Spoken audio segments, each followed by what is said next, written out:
Hi there, welcome to CommissionCrowd. I'm the Director of Customer Success, and I'm also going to be your account manager working with you through your journey with us. This is just a quick video to give you a quick bit of guidance on setting up the first draft of your sales opportunity. Now, the first initial steps I would recommend, especially if you have joined the platform new and you're not quite familiar with the platform, I would recommend following the setup guide initially. Right, so your sales opportunity actually consists of two parts.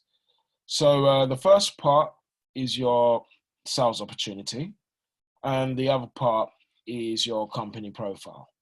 Now, these naturally reside in two different areas of the platform, and you can also access these outside without having to use the setup guide as well, right? So to access your sales opportunity screen, all you need to do is select opportunities on the left-hand side, and then select action and select edit, and it will take you to that screen. And to access your company profile, all you need to do is select the button to the top right and select edit company profile, and it will take you to that screen as well. All right, so as you can see on the edit screen of your sales opportunity, there's a few things that you can do on the right hand side. The first one being view opportunities from other companies. I'm just going to open this in another tab just so that we can visit that after. You can also preview your sales opportunity as well, which will show your sales opportunity in preview mode. Fortunately, this is a test account, and this will also consist of the template, which you will also receive. And you can use that as a resource to check if you're saying the right things in the right places. Please let me know if you haven't received one, and we'll be more than happy to send one across to you. So without further ado, if I just show you what sales opportunity looks like. So your body of your sales opportunity will have a layout like this, right? And your objective is to really get your sales opportunity to 100% completeness, right? So in order to do this, you need to ensure that you've got as many fields populated as possible, right? But you want it to be populated with detail as well, right? So to get started, we can start with the very top. So your sales opportunity name needs to be exciting, and it also needs to be informative. It needs to draw the agent in from the search results, right? So I'm just going to show you this view opportunities from other companies page, right? So what you want to do is create a sales opportunity name that provides as much detail as possible. So a good example from even what we're seeing here would be the first, third, and the fourth would be great examples of well-written sales opportunities, at least written to an extent that makes an agent want to see more, right? So you want to give enough insight there, right? So moving on from there, you're going to have your short summary. So within your short summary, it's going to be in this section here in particular, right? So this part right here, which I'm highlighting, right? So in this particular part here, what you want to do is cover 3 critical points. Now, it doesn't have to be any longer than 2 to 3 short paragraphs maximum. So all you want to cover is who you are and what you do, what it is you're selling and the solution it provides, and also who your typical client base would be. Now, please just try to generalize, especially if you've got a broad client base, which you can't really point out with one finger. Just try to generalize it and keep it as simple as possible. Now, the next part is going to be your USP, right? So for your USP section here, this will show up right next to your short summary. And in this particular part, as you know, your USP is going to be everything that makes you stand out, you know, from your competitors, of course, right? But you really want to take your time with this section, right? Because you're trying to really make the agent see the value of what you're providing and how you're different from the competitors. A good exercise here to determine your USPs is to really think about the objections that you've come across before in the sales process when you've been speaking to a potential client.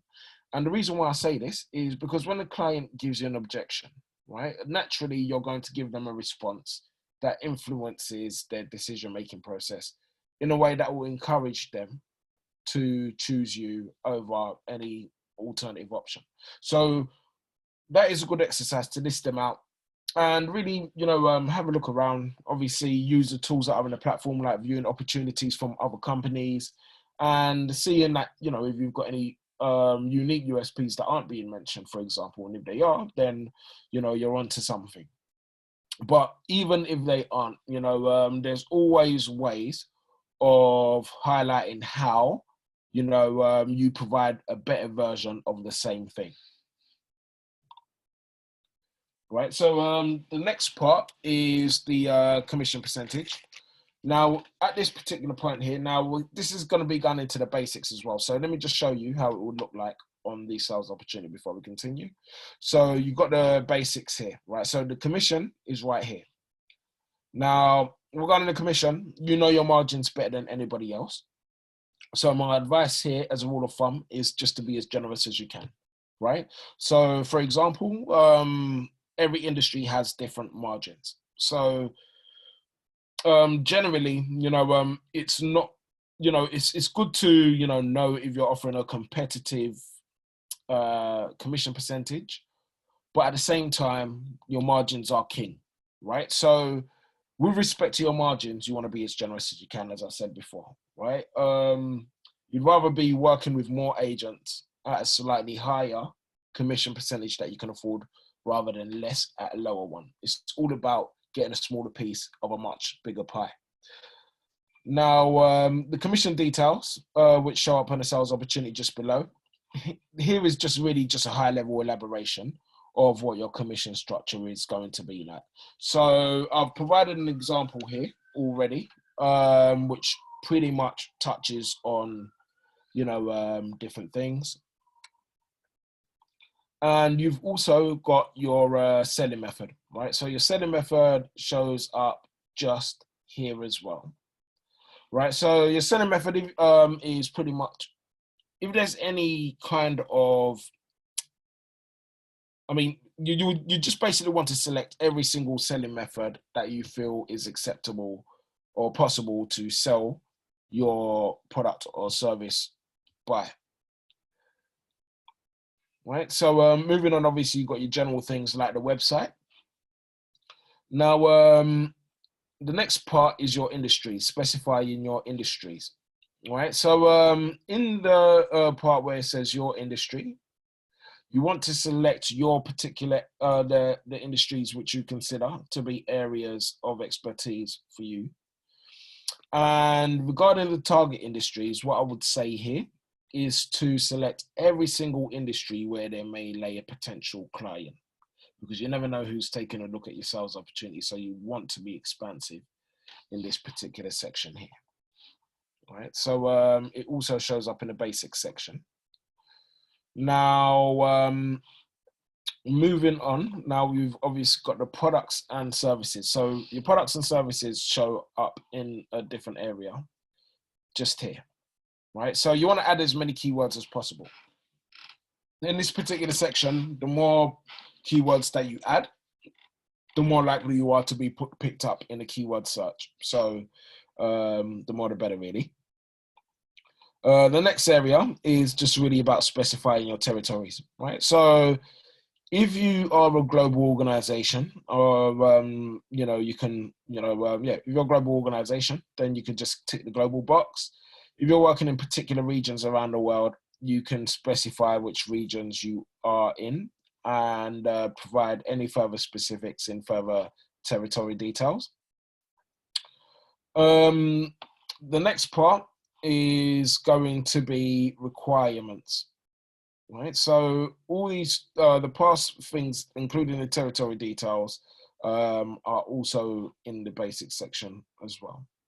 Right, so in the minimum sales experience, what you want to do, I would generally say you want to keep it high level, you know, but try not to set the bar too high, as I've said in the field, because it's a networking platform and you never know who's on the other side of that agent's network. So try not to set the bar too high, and leave the door of opportunity open enough for you to be able to have discussions with agents who may have contacts who may end up being your clients. Now, in the next part, custom questions. This doesn't actually show up in the sales opportunity. It shows up when the agent is applying to your sales opportunity. So if there's any particular questions that you have for the agent, then you'd write them here. And as you can see, there's a checkbox here which says industry experience required. Now, what I would say here regarding the industry experience is you want to take your network, you want to take into account your network fundamentally, right? I mean, you might be, say, for example, someone who's providing a SaaS software, right? And the solution that you provide is, you know, universally beneficial across all different industry types. Now, an agent from a different industry background might understand the problem that you're having, even though they don't have the industry experience in selling it, or the experience in selling it, they understand the solution that you provide. And they do also acknowledge the fact that they might have someone in their network who requires that solution, right? So what you want to decide to yourself is, all right, so you're not teaching nobody how to sell, right? But you want to decide if you can teach an individual how to sell your product or service proficiently. And if you can do that, then I would say industry experience isn't required. However, if it's an absolute must, that industry experience is there to successfully carry out the sales cycle, then obviously you want to keep that ticked. Now, moving on to the next part, right? So what we've got here now. So we've got the about the opportunity part, right? So now this part here, it's really providing true insight about the sales opportunity. You're not really trying to sell anything. You're just trying to let the agent know. That is all. You just want them to know, right? So what do I mean by know? So this is a networking platform, as I said before. So you're trying to be connected with people who are encountering problems that you can resolve. So a good place to start would be to educate your audience about the problems or the need or the dilemma or the void that your client typically encounters as to why they need you. That will perfectly then cue your the introduction of your company and the solution that you provide. And a great elaboration of that need or problem really just highlights makes an emphasis on your solution even more. So please try to be comprehensive with it. Obviously not too expansive, but you want to be comprehensive nonetheless. If you're providing a service, for example, so while you're explaining your solution, you know, and introducing yourself, it's also good to highlight anything particular. So say, for example, with your digital marketing agency who's providing a variety of services and you're including them all within one sales opportunity, create a list of bullet points, right? Just to make them stand out, to let the reader know the variety of solutions that you provide, just in case someone has someone else in their network who's encountering a problem that could be resolved with any one of those solutions, right? And finally, just to add any sort of small details that the agent might need to know regarding the sales opportunity or regarding what it entails. So the next part is leads provided. Right, so leads provided is an interesting one. If you're not providing leads, that's totally fine. But what I would recommend, and I'll just tell you from early, is to think about the approach that you're going to be taking when it comes to agents who might be applying to your sales opportunity, looking for leads. Now, if there's no leads possible, there's nothing you can do. If the agent is adamant that they're a closer, then the sales opportunity won't be available to them at that point in time, unless they're willing to work by referring leads across to you, or adapting to sell your sales opportunity on the full cycle, right? But I would also recommend to really incorporate a lead generation process, an inbound lead generation process, into your future plans, right? It's very apparent when you have an in-house team of sales agents who you have to pay a salary at the end of the year, so you want them to be on the phone from 9 to 5. But the result is exactly the same if you're working with independent sales agents. Nonetheless, if you're providing leads, you make more money. To learn a bit more about this, I would strongly recommend to also check out the Sales Academy, for which you can find a link in the welcome message. Alternatively, if you cannot find it there, please pop us a message through the live chat and we'll be more than happy to send that across to you. Now, the next part is obviously your currency. Everything else is pretty much straightforward. So obviously you've got the language of the opportunity. How would you describe the sales process as well? You want to pretty much specify all of these fields. You've got your average deal value, right? So as you can see, you've got a range of set values for your average deal value.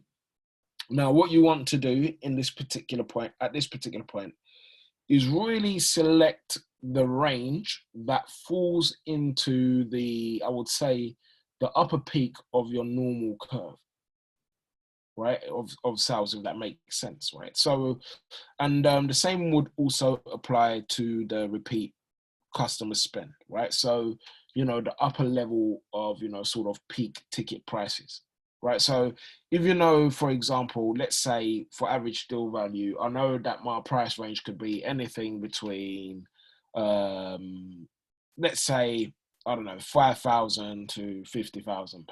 But most of my client base spend around 30,000. Then I would say 25,000 to 50,000. And the same rule applies to repeat customer spend. And the same rule applies to average yearly customer value. But the average yearly customer value won't actually show up. And these things will actually start showing up in the details as well, those specifics right there, right? So we'll show up in the details over here.